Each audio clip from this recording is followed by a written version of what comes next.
Hello बच्चों, आज हम 10th में साइंस में जो चैप्टर 6 है life process, chapter 6 class 10th, तो इसके क्वेश्चन आंसर को सॉल्व करते हैं। क्वेश्चन नंबर 1 है the kidney in human beings are a part of the system for. मतलब जो किडनी है वो ह्यूमन बीइंग्स में जो किडनी है ये किस सिस्टम का पार्ट है, किस सिस्टम का भाग है। नंबर 1 है न्यूट्रिशन, नंबर बी है रेस्पिरेशन, नंबर थर्ड है excretion and the fourth one is transportation. तो जो किडनी है, किडनी मीन्स वृक, ठीक है। तो किडनी क्या करती है, ब्लड को प्यूरिफिकेशन करती है, यूरिन फॉर्मेशन में हेल्प करती है ब्लड को प्यूरिफाई करके।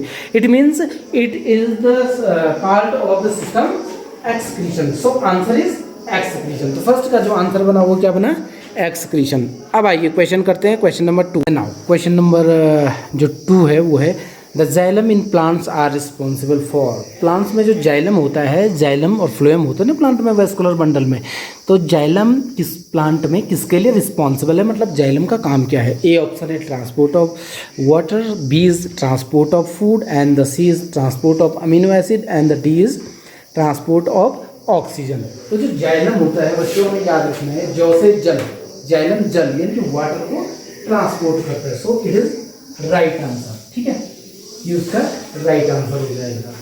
फूड की बात करेंगे तो फ्लोएम आएगा, ठीक है। पौधे में ट्रांसपोर्ट ऑफ फूड किसका काम है, फ्लोएम का काम है। तो xylem transport of water, that is right answer. Now the question number 3 is the autotrophic mode of nutrition requires. कहने का मतलब है कि ऑटोट्रॉपिक मोड का मतलब है when plants made it's own food. Autotrophic mode means the plant अपना food, nutrition का जो प्लांट में जो मोड होता है ऑटोट्रॉपिक, इसका मीनिंग है फोटोसिंथेसिस करना। Plants makes its own food, that is called photosynthesis and the plants is also called autotrophic nutrition, ठीक है। इनको ऑटोट्रॉप्स कहते हैं।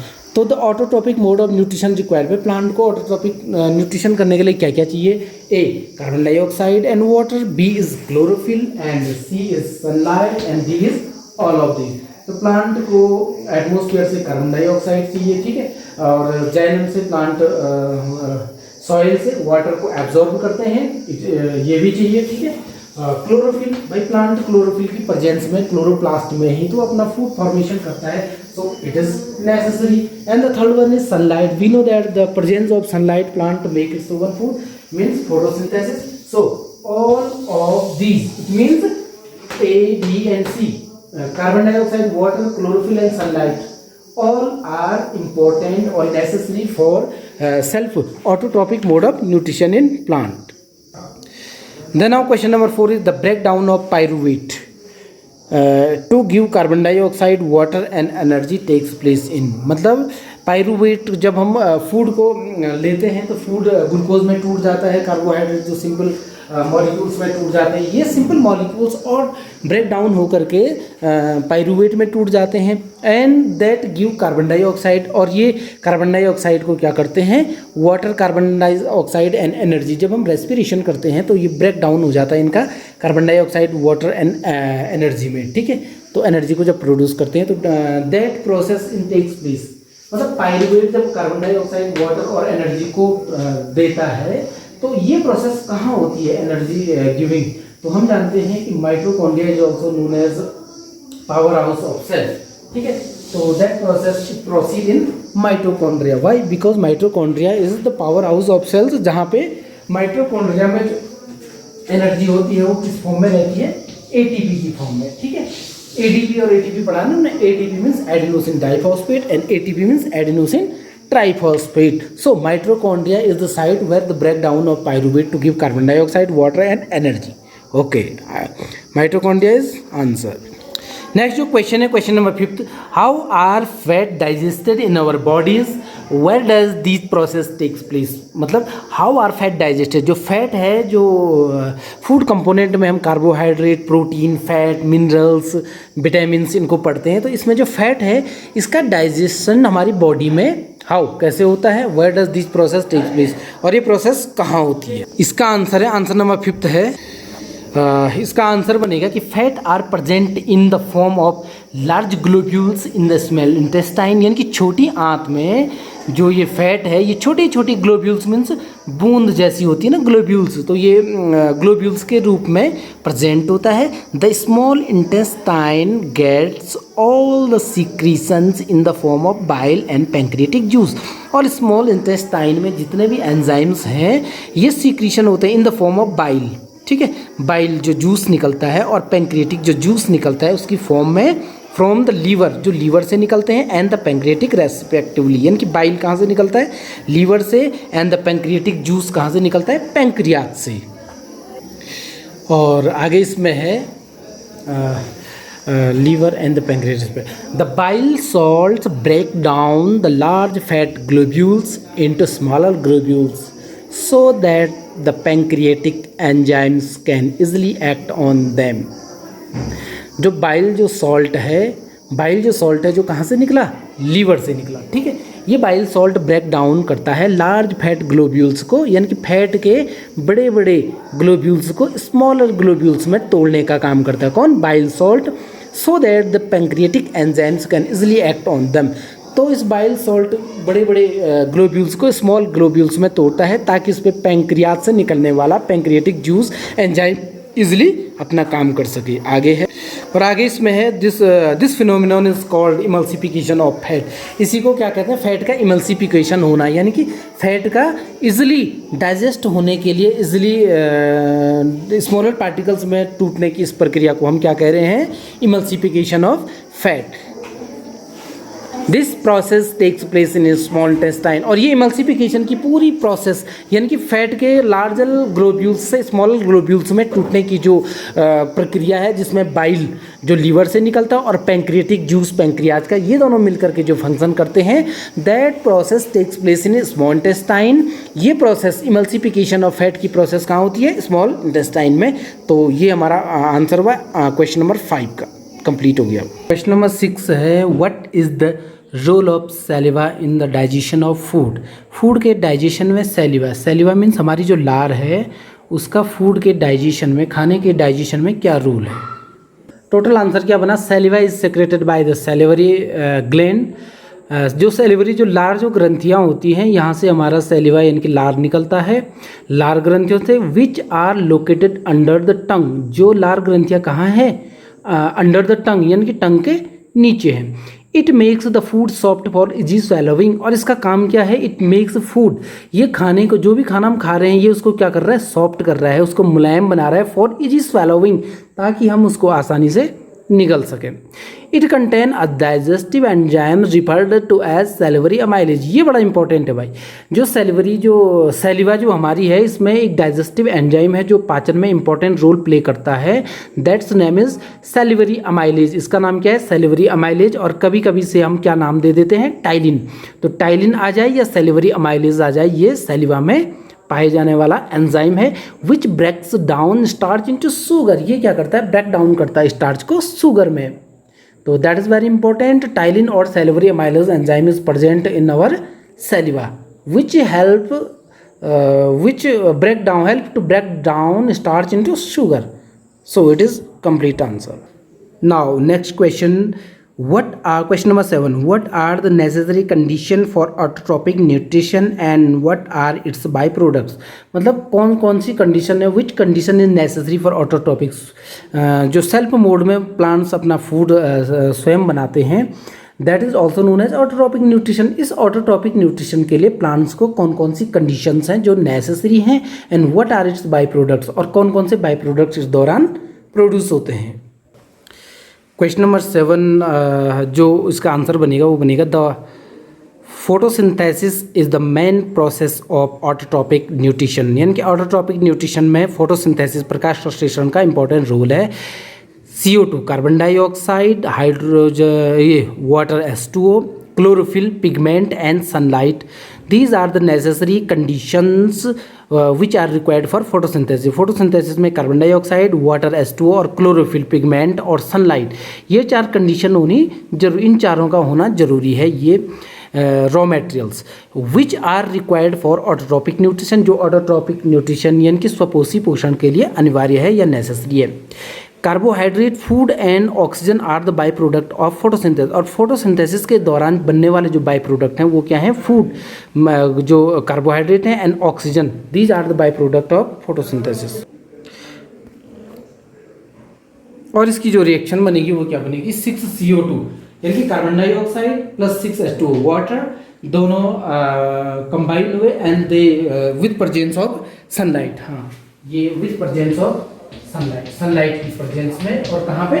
क्लोरोप्लास्ट में, and then it makes C6H12O6 यानी कि ग्लूकोज प्लस 6O2, ये कार्बोहाइड्रेट की फॉर्म हो गई, and that is oxygen, that is the by product of photosynthesis. तो 6CO2 carbon dioxide and H2O, and with help of the sunlight they form glucose C6H12O6 and 6O2 is these are the byproduct of photosynthesis.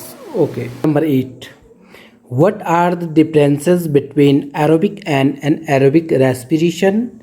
Name some organisms that use the aerobic mode of respiration. कहने का मतलब है कि difference बताना है aerobic यानी कि वायवीय श्वसन और अवायवीय एनाएरोबिक रेस्पिरेशन में क्या डिफरेंस है, क्या अंतर है। वायवीय श्वसन और अवायवीय श्वसन या एरोबिक एंड एनाएरोबिक रेस्पिरेशन में डिफरेंस। नेम सम ऑर्गेनिजम्स, कुछ ऑर्गेनिजम्स, कुछ जीवों के नाम बताने हैं that use the aerobic mode of respiration, जो क्या करते हैं? एरोबिक मोड से रेस्पिरेशन करते हैं। Now answer difference between aerobic and anaerobic respiration. अब हम एक टेबल के माध्यम से इसका उत्तर देंगे।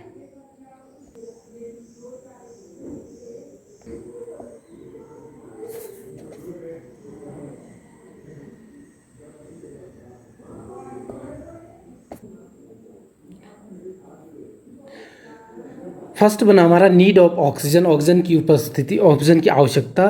तो एरोबिक रेस्पिरेशन में हमने लिखा it occurs in the presence of oxygen, और एनाएरोबिक में हमने लिखा it occurs in the absence of oxygen, यानी कि एनाएरोबिक में एब्सेंस होती है ऑक्सीजन की और एरोबिक में प्रेजेंस होती है। सेकंड पॉइंट हमने लिखा exchange of gases.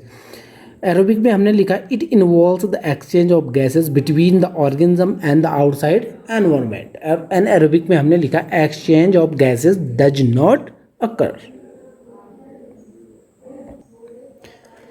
Third, place of occurrence, यानी कि ये कहाँ पे, इनकी साइट क्या है, कहाँ पे ये प्रोसीड होते हैं। Aerobic respiration is in case of aerobic respiration its place is cytoplasm and mitochondria, but in case of anaerobic respiration it is only in cytoplasm.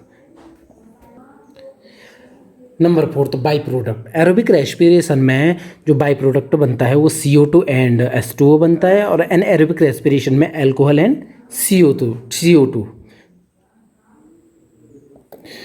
And the number 5 is energy release, ऊर्जा का उत्पादन। तो aerobic respiration में it yields large amount of energy. Aerobic जो वायवीय जो श्वसन है, जहाँ पे ऑक्सीजन की प्रेजेंस होती है, वहाँ पे large amount of energy released होती है, यील्ड होती है, पैदा होती है।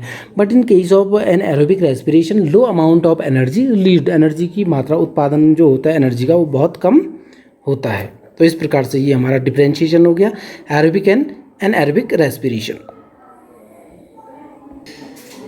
सम organisms that use anaerobic respiration. तो एनाएरोबिक अवायवीय श्वसन करने वाले कुछ जीवों के नाम। तो इन जीवों में root of some water logged plants, जो पानी में डूबे हुए जो प्लांट्स होते हैं।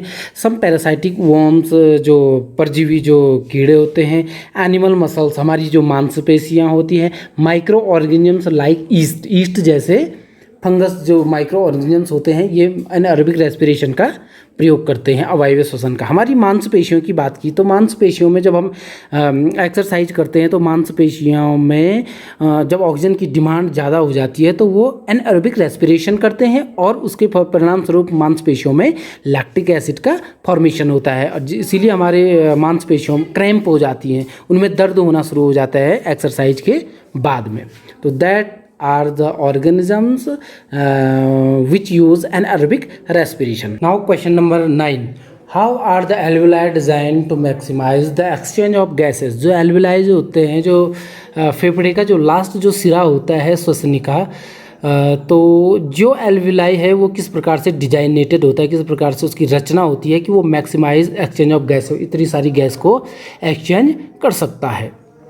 Answer the alveoli are the small balloon like structure. The alveoli जो हैं ये स्मॉल छोटे छोटे बैलून के जैसे स्ट्रक्चर हैं which are present in the lungs, जो कहाँ प्रेजेंट होते हैं, लंग्स में। ठीक है, मैंने आपको बताया कि alveoli is the last part of the lungs. Lungs में जब श्वसन ऑक्सीजन जब जाती है, हवा जब जाती है, एयर जब जाती है, तो उसका जो लास्ट जो पाथ है वो एल्वेलाई तक जाता है।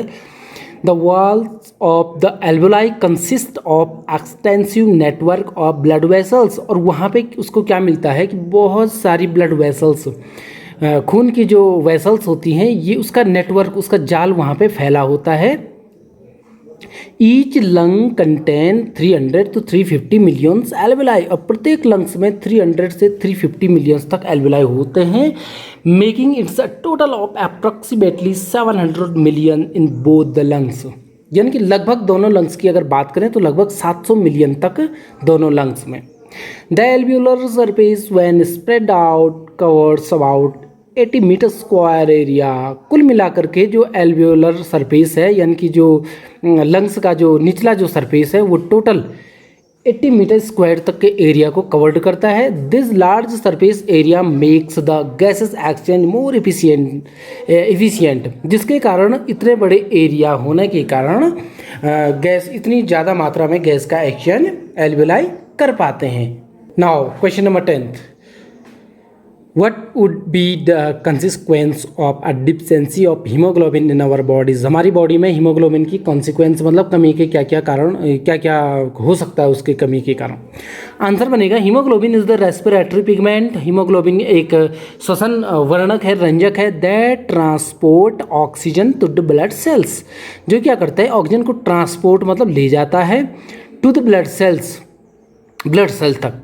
ठीक है, फॉर सेलुलर रेस्पिरेशन, किसके लिए, सेल के अंदर होने वाले माइटोकॉन्ड्रिया में जो एनर्जी प्रोडक्शन होता है, सेलुलर रेस्पिरेशन, उसके लिए ऑक्सीजन को लाने का काम फेफड़ों से, लंग्स से किसका है, हीमोग्लोबिन का।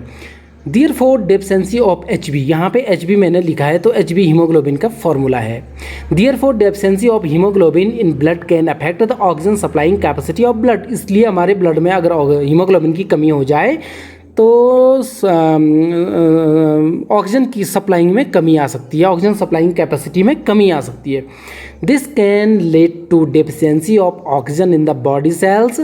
It can also lead to a disease called anaemia. और इसके कारण खून में ऑक्सीजन की कमी हो सकती है या ब्लड की कमी हो सकती है, जिसके कारण एक डिजीज प्रोड्यूस हो जाती है, that's name as anaemia. And anaemia is a dangerous disease which is the scarcity of blood, जो ब्लड की कमी के कारण पैदा होने वाली बीमारी है एनीमिया। तो दैट इज द आंसर।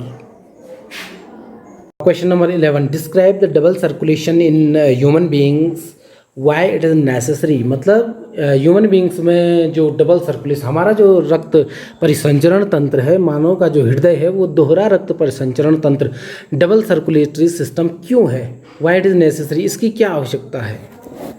इसका जो आंसर बनेगा ऐसे बनेगा, because both oxygen and carbon dioxide have to be transported by the blood. ठीक है, हम जानते हैं हमारे ब्लड के द्वारा ऑक्सीजन और कार्बन डाइऑक्साइड दोनों को ट्रांसपोर्ट किया जाता है। The heart has different chambers to prevent the oxygen rich blood from mixing with the blood containing carbon dioxide. और हमारे हार्ट के अंदर अलग अलग चैम्बर्स बने होते हैं, हमारे हार्ट के अंदर 4 चैम्बर्स बने होते हैं, किस लिए, ताकि ऑक्सीजन और कार्बन डाइऑक्साइड वाली जो ब्लड है, यानी कि प्योर एंड इम्प्योर ब्लड को अलग अलग किया जा सके। The human heart is divided into 4 chambers, the right atrium, the right ventricle, the left atrium and the left ventricle. तो ह्यूमन हार्ट के 4 चैम्बर होते हैं, लेफ्ट एट्रियम यानी कि दायां आलिंद, द राइट वेंट्रिकल दायां निलय, द लेफ्ट एट्रियम द बायां आलिंद and the left ventricle यानी कि बायां निलय। हम ब्लड के डबल सर्कुलेटरी सिस्टम को इस प्रकार से समझ सकते हैं कि ब्लड में 4 चैम्बर्स हैं। ठीक है, ये लेफ्ट हैंड साइड है, इसलिए ये क्या हो गया, लेफ्ट एट्रियम यानी कि बायां आलिंद, ये हो गया लेफ्ट वेंट्रिकल यानी कि बायां निलय, ये हो गया राइट एट्रियम दायां आलिंद और दायां निलय यानी कि राइट वेंट्रिकल। ठीक है, सबसे पहले हम सांस लेते हैं, हम रेस्पिरेशन करते हैं, तो लंग्स से वायु मंडल से जो वायु हम एब्जॉर्ब करते हैं वो लंग्स तक आती है, वहाँ से ब्लड वेसल्स हीमोग्लोबिन के माध्यम से उस ऑक्सीजन, उसमें वायु में से ऑक्सीजन को लेकर के फुफ्फुस पल्मोनरी वेंस के माध्यम से वो हार्ट तक आती है, और उसके बाद लेफ्ट एट्रियम में जब ऑक्सीजनेटेड ब्लड यानी कि प्योर ब्लड आता है तब वो वहां से लेफ्ट वेंट्रिकल में जाता है, और लेफ्ट वेंट्रिकल में सिस्टोल डायस्टोल प्रेशर बनने के बाद में वो वेन्स यानी कि सिराओं के माध्यम से, इसको हम क्या नाम देंगे, आर्टरीज, इसको क्या नाम देंगे, आर्टरीज यानी कि धमनी, और इसको क्या नाम देंगे, वेन्स या सिराएं। ठीक है, ये हो गई वेन्स सिराएं, और ये हो गई धमनियां या धमनी। ठीक है, तो हार्ट से सेल्स तक ऑक्सीजनेटेड ब्लड को लेकर के कौन जा रहा है, oxygenated blood means pure blood को लेकर कौन जा रहा है, आर्टरीज, आर्टरीज मीन्स धमनियां। ठीक है, अब जब सेल्स कोशिकाओं तक ऑक्सीजनेटेड प्योर ब्लड पहुंचता है, उसके बाद में सेल्स माइटोकॉन्ड्रिया तक जब ऑक्सीजन पहुंचता है तो वो वहां पे एनर्जी को प्रोडक्शन करके बाई प्रोडक्ट के फॉर्मेशन में CO2 को प्रोड्यूस करके आगे भेज दिया जाता है, और स्पेशल वेन्स यानी कि सिराएं होती हैं जो सेल्स से और सीधे हार्ट तक, हार्ट में भी कहाँ पे, राइट एट्रियम यानी कि दाएं आलिंग तक डीऑक्सीजनेटेड ब्लड यानी कि कार्बन डाइऑक्साइड अशुद्ध खून को पहुंचा करके कार्बन डाइऑक्साइड को छोड़ देती हैं, और राइट एट्रियम से वो राइट वेंट्रिकल में चला जाता है CO2, और राइट वेंट्रिकल से सीधे कहाँ चला जाता है, लंग्स में। किसके द्वारा, हमने इसको क्या नाम दिया, पल्मोनरी, हमने इसको नाम दिया पल्मोनरी वेन, पल्मोनरी वेन यानी कि फुफ्फुस महाशिरा, और इसको क्या नाम देंगे हम, पल्मोनरी आर्टरी, आर्टरी। ठीक है, तो आपके पास ये क्वेश्चन भी डबल सर्कुलेटरी सिस्टम में आएगा कि lungs to which one special veins carry oxygenated blood lungs to heart, then our answer is pulmonary vein. But in case of the deoxygenated blood or impure blood heart to lungs, that's name is pulmonary artery. So that is the differentiation between pulmonary veins and pulmonary artery. तो artery शुद्ध oxygenated blood को ले जाती हैं, but in case of अगर हम उसके आगे पल्मोनरी लगाएं तो वो अशुद्ध, वो शुद्ध जो अशुद्ध खून को ले जाती है।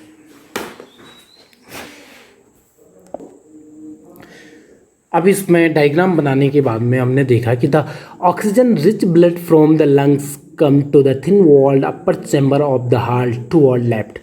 जो प्योर जो ब्लड है वो हमारे लेफ्ट साइड, लेफ्ट एट्रियम में यानी कि दाएं आलिंद में आ जाता है। ठीक है, लेफ्ट साइड आ जाता है। द लेफ्ट एट्रियम रिलैक्स, उसके बाद लेफ्ट एट्रियम क्या हो जाता है, रिलैक्स हो जाता है, सिकुड़ जाता है। When it is collecting this blood, जब वो इस ब्लड को कलेक्ट करता है तो वो फैल जाता है। इट देन कॉन्ट्रैक्ट, उसके बाद वो फैल जाता है। While the next chamber the left ventricle, और उसके बाद वो कहाँ चला जाता है, लेफ्ट एट्रियम से लेफ्ट वेंट्रिकल में चला जाता है।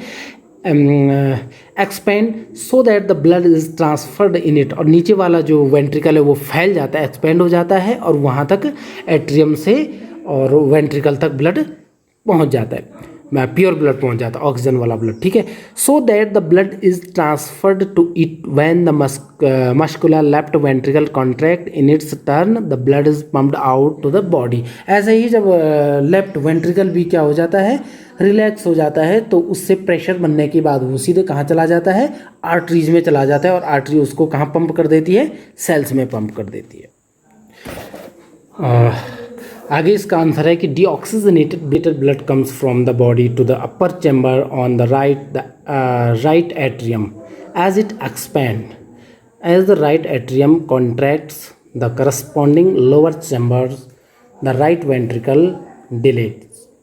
This transfers blood to the right ventricle, which in turn pumps it to the lungs for oxygenation. During this process, blood passes twice through the heart, therefore it is known as double circulation. तो एक बार में दो, एक तरफ oxygenated एक तरफ deoxygenated blood circulate हो रहा है, इसलिए इसको क्या कहते हैं, डबल सर्कुलेटरी सिस्टम। इस क्वेश्चन का जो दूसरा जो पार्ट है वो है कि नेसेसिटी ऑफ डबल सर्कुलेशन। भाई what is the necessity of double circulation, यानी कि दोहरा परिसंचरण तंत्र की क्या आवश्यकता है। तो इसका जो आंसर बनेगा ऐसे बनेगा कि the separation of oxygenated and deoxygenated blood allows a more efficient supply of oxygen to the body cells. Oxygenated और डीऑक्सीजनेटेड ब्लड का अलग अलग चैम्बरों में सर्कुलेट होना। This efficient system of oxygen supply is very useful in warm blooded animals. ठीक है, जो हम गर्म खून के जो प्राणी हैं जैसे ह्यूमन बींग्स हैं, स्तन मैमल्स होते हैं, वार्म ब्लडेड जो एनिमल्स होते हैं, दैट इज़ यूज़फुल। ये बहुत इंपॉर्टेंट, बहुत यूज़फुल होता है वार्म ब्लडेड एनिमल्स में कि ऑक्सीजन की सप्लाई उनको सेपरेट चैम्बर में की जाए। Such as human being, as we know warm blooded have to maintain a constant body temperature by cooling themselves when they are in a hotter environment and by warming their bodies when they are in a cooler environment। यानी कि जब हम गर्म temperature में जाएं तो हम अपनी बॉडी को एनवायरनमेंट के अकॉर्डिंग कूल कर सकें, और जब हम ठंडे वातावरण में जाएं तो हम अपने बॉडी टेम्परेचर को गर्म कर सकें। तो ये डिफ्रेंशिएशन मतलब ठंडे में गर्म करने की कैपेसिटी और गर्म वातावरण में ठंडे करने की कैपेसिटी एनवायरनमेंट के अकॉर्डिंग डबल सर्कुलेशन के माध्यम से होती है।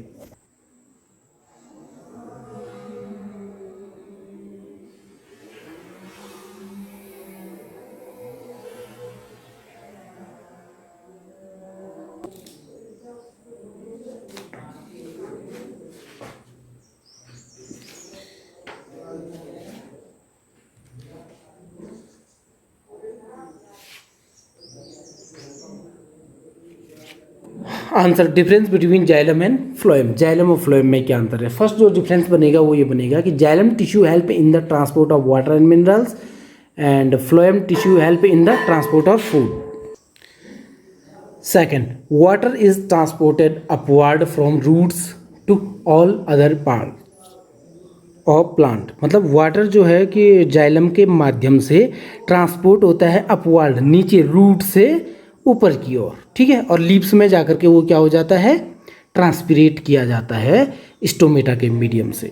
और जो फूड है वो ट्रांसपोर्ट होता है बोथ डायरेक्शन। जो फ्लोएम है वो फूड को ट्रांसपोर्ट करता है बोथ डायरेक्शन, क्योंकि लीव्स में फूड फॉर्मेशन होता है फोटोसिंथेसिस से, और फिर वो पूरे प्लांट्स के पार्ट में जड़ों तक भी और ऊपर भी, फलों तक भी और लीव्स तक भी और सारे पार्ट्स में पहुंचाया जाता है। तो फ्लोएम बोथ पार्ट में काम करता है, ऊपर से नीचे, नीचे से ऊपर, और जाइलम सिर्फ नीचे से ऊपर, जड़ से लीव्स की ओर काम करता है। थर्ड जो हमारा बनेगा, transport in xylem occurs with the help of simple physical forces such a transpiration pulls. अभी मैंने आपको बताया था कि ट्रांसपीरेशन जो पत्तियों में स्टोमेटा के माध्यम से होता है, तो उसमें एक फोर्स प्रोड्यूस होता है जो रूट्स से वाटर को ऊपर की ओर एब्जॉर्ब करता है थ्रू जाइलम सिस्टम। बट इस case of phloem the third one is transport of food in phloem required energy in the form of ATP. भाई उसको फूड को ट्रांसपोर्ट करना है पत्तियों से, लीव्स से, ऑल पार्ट्स ऑफ प्लांट्स, तो उसको एनर्जी चाहिए, और प्लांट जो एनर्जी होती है वो किस फॉर्म में स्टोर रहती है, एटीपी के रूप में, एडिनोसिन ट्राइफॉस्फेट, जिसको हम एनर्जी के कॉइन भी कहते हैं, जो माइटोकॉन्ड्रिया के अंदर प्रोड्यूस होते हैं। नेक्स्ट जो क्वेश्चन है, लास्ट क्वेश्चन है इस चैप्टर का, लाइफ प्रोसेस का, question number 13। Compare the functioning of alveoli in lungs and nephrons in the kidneys with respect to their structure and functioning. मतलब आपको एल्वेलाई जो लंग्स का जो एल्वेलाई है और किडनी का जो नेफ्रॉन है, दोनों के बीच में डिफरेंशिएशन बताना है, दोनों के स्ट्रक्चर और फंक्शनिंग में। Answer, comparison of functioning of alveoli and nephron, दोनों में difference. Alveoli and nephron. First, alveoli are tiny balloon-like structure present inside the lungs. Alveoli जो होते हैं छोटे छोटे बैलून के जैसे स्ट्रक्चर होते हैं जो लंग्स में प्रेजेंट होते हैं, जबकि नेफ्रॉन्स आर ट्यूबुलर स्ट्रक्चर, ये ट्यूब की तरह स्ट्रक्चर हैं जो कहाँ प्रेजेंट होते हैं, किडनी में। सेकेंड पॉइंट है कि the walls of the alveoli are one cell thick and contain an extensive network of blood capillaries. And nephron में है कि nephrons are made of glomerulus Bowman's capsule and a long renal tube. It also contain a cluster of thin walled capillaries. और जो last one हमने third लिखा कि alveoli are the site of gaseous exchange. जो alveoli है वो क्या है, गैसियस एक्सचेंज की साइट है, यानी कि जहाँ पे ऑक्सीजन जहाँ पे वायुमंडल से जो वायु हमारी लंग्स तक जाती है, उसके बाद में जो ब्लड कैपिलरीज में जो हीमोग्लोबिन जो आता है, तो एल्वोलाई वो साइट है जहाँ से गैसेस एक्सचेंज किया जाता है। ठीक है, तो alveoli is the basic gases exchange unit. And in case of nephron, nephrons are the filtrate unit. Nephron क्या है? फिल्ट्रेट यूनिट है विच फिल्ट्रेट ब्लड, जो क्या करती है? ब्लड को फिल्ट्रेट करती है, ब्लड में से इम्प्योरिटीज को फिल्ट्रेट करके यूरिन के फॉर्म में जो है कि कलेक्शन करती है। तो nephron is the site of filtrate unit. तो these are the questions of life process.